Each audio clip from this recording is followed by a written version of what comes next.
اگر آپ کا عقیدہ اور ایمان یہ ہے کہ آپ کے ہاتھ پر، آپ کی انگلی پر لگی انگوٹھی پر جو نگینہ ہے وہ نفع اور نقصان دے سکتا ہے، تو سمجھ لیجئے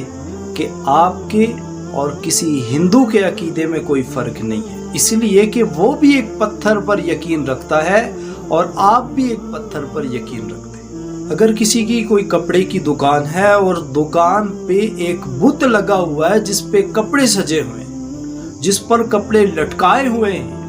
اگر بیچنے والا آدمی یہ سمجھ رہا ہے کہ میرے کپڑے اس بت کی وجہ سے بک رہے ہیں،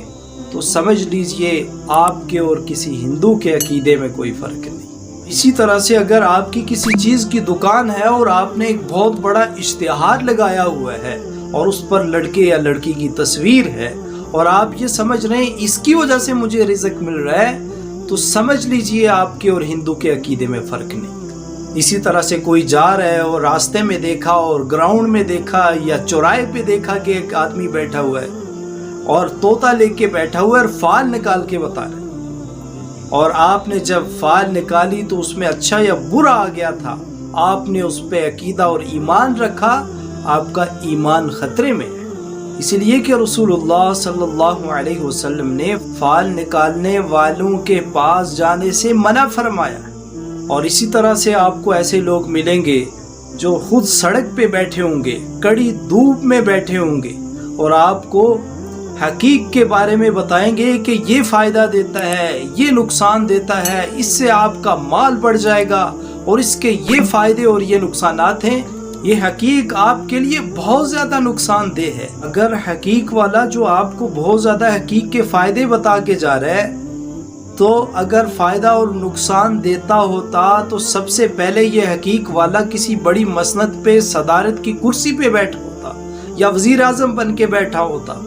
یا کسی بڑے عہدے پر تو لازمی ہوتا،